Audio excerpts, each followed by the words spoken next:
Si vous regardez ces images, c'est que vous êtes certainement en pause cigare. Et vous avez bien raison.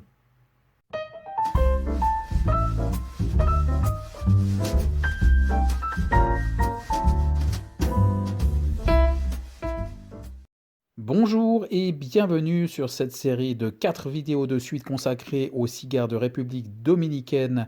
Voici la troisième fournée avec un cigare de la marque Balmoral. L'historique de la marque va être assez courte car je n'ai pas trouvé grand-chose. Je dois avouer non plus que je n'ai pas vraiment creusé beaucoup. Ce que je peux dire, c'est que c'est une marque relativement ancienne puisqu'elle a été fondée en 1895 et elle tire son nom du château écossais de Balmoral. On fait connaissance avec notre cigare du jour, en cave depuis avril 2021 et dégusté le 23 février 2022. Son nom de référence exact, le Balmoral Agnero XO Gordito, avec donc un format Gordito pour une longueur de 10 cm,2 et un diamètre de 2 cm,3, soit un ring de 58. Et vous le voyez, son prix en francs suisses, 9 francs 50. Son origine, République dominicaine, avec un joyeux mélange, puisque la cape est une cape qui nous vient du Brésil. C'est une cape Arapiraca, Sunground pour être précis. Je vous rappelle que la méthode Sunground est une méthode qui consiste à cultiver les plants de tabac sans les fameux filets, cultivés en plein soleil. Pour la soucoupe, c'est une soucoupe de République dominicaine et alors la tripe est un blend de République dominicaine, du Nicaragua et du Brésil. Visuellement, on se trouve en présence d'un cigare dont le travail semble vraiment bien soigné.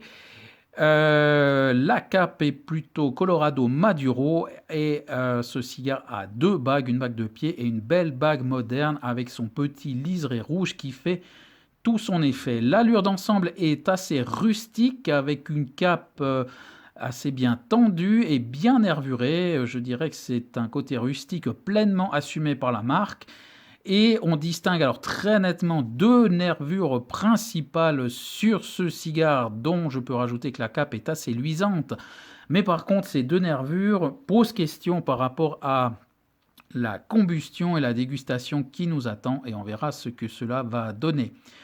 Au niveau du toucher, alors sous les doigts, on découvre une cape assez granuleuse et à nouveau bien nervurée. Le toucher est assez souple avec justement des duretés alors très nettes sur ces fameuses nervures. On se rapproche du pied avec des arômes qui nous arrivent au nez de chocolat noir, je dirais chocolat noir en poudre, et derrière des parfums d'écorce d'arbres humides, mais alors c'est vraiment beaucoup plus lointain. Au niveau du tirage accru, un tirage assez aéré, ce qui correspond à la souplesse du cigare que l'on avait au toucher. Et les saveurs qui nous arrivent en bouche, là aussi, sont vraiment très lointaines. Plutôt écorce d'arbres humide à nouveau et légèrement poivré par la suite. On embrase notre vitol et sur le premier tiers, la première chose qui frappe, c'est un assez gros volume de fumée, une fumée assez blanche et nacrée. Et les premières saveurs qui arrivent en bouche sont plutôt des notes de brûlé. Et je note une cendre relativement foncée et un décalage de combustion qui commence à se former assez rapidement, comme par hasard, sur l'une des nervures principales. C'est ce à quoi je m'attendais plus ou moins. Ce n'est pas une règle absolue, mais enfin, il y avait quand même pas mal de probabilités que cela arrive. Les saveurs en bouche vont ensuite évoluer sur un vieux cuir bien tanné, avec une persistance en bouche relativement légère. Le deuxième tiers se fera plus doux, le cuir va s'alléger et il y a des pointes d'herbacées qui vont apparaître, des pointes d'herbacées plutôt tourbées. Je note que le décalage de combustion va se rétablir de lui-même et le cigare sera régulier jusqu'à la fin. Le cigare se radoucit encore, le cuir disparaît, c'est plutôt des notes d'espresso et viennent se rajouter quelques notes également d'amande amère. La rétroolfaction, elle, sera plutôt sur un poivre léger, je dirais poivre blanc. Sur le troisième tiers, enfin, il y a une petite amertume qui va apparaître. Le cuir va revenir pour vraiment dominer et les notes d'espresso ou de fruits à coque vont disparaître. Mais le tout n'est pas trop envahissant ni désagréable.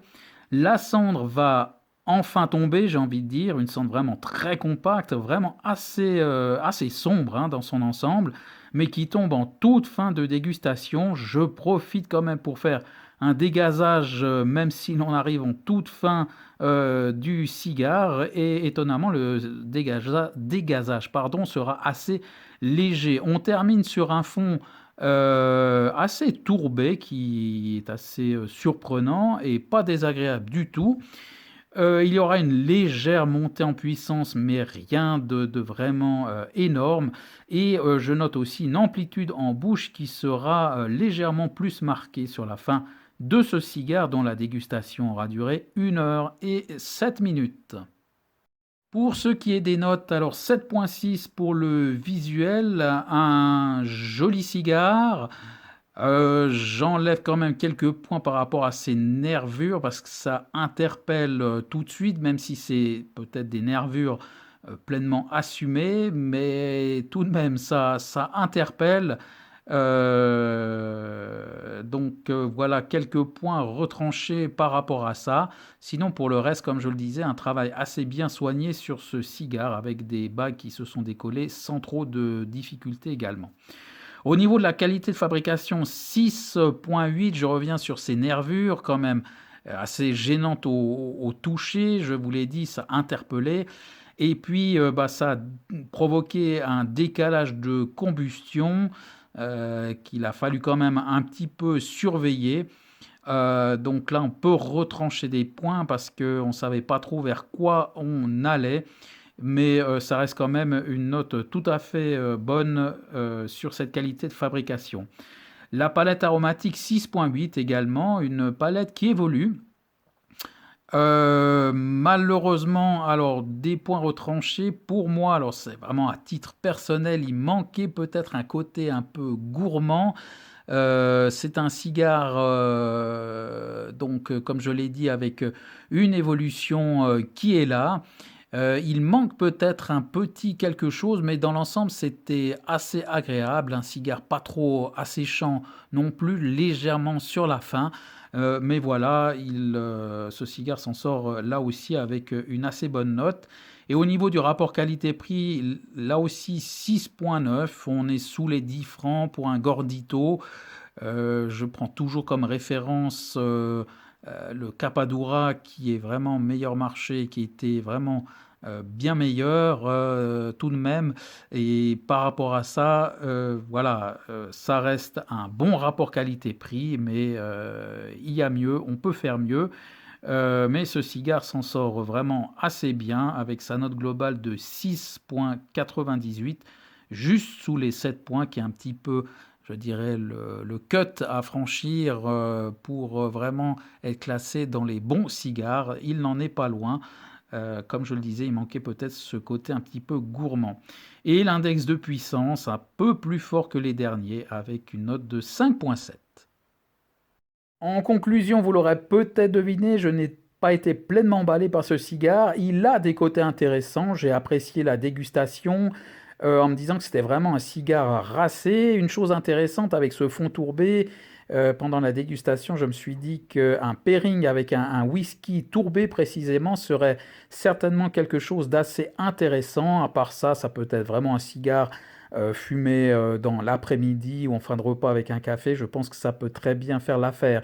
Je me répète, mais pour moi, il manque un petit côté gourmand. Mais par contre, si vous cherchez un cigare, justement un petit peu avec du caractère un peu plus racé, tout en étant relativement peu puissant, hein, parce que ce côté, je dirais, un petit peu de caractère arrivait directement en bouche, mais s'estompait quand même assez vite et il n'y avait pas vraiment de montée en puissance. Donc, ça allie un petit peu les deux. Donc, je dirais quelque chose de en tout cas pour faire connaissance avec des cigares, je dirais, plus puissants, un peu plus racés comme ça peut être intéressant. Donc une bonne dégustation, mais qui ne m'a pas pleinement convaincu. Et en tout cas, voilà, ça ne m'a pas convaincu au point de me dire que je vais m'en racheter un exprès pour tester ce pairing avec un whisky tourbé. Et donc pour la marque, pardon, Balmoral, pour le moment en tout cas, je préfère en rester là. Je vous laisse donc tester ce cigare si le cœur vous en dit, en espérant que cette vidéo vous aura intéressé et je vous donne d'ores et déjà rendez-vous pour la quatrième et dernière vidéo de suite sur un cigare de République dominicaine et je vous dis à bientôt.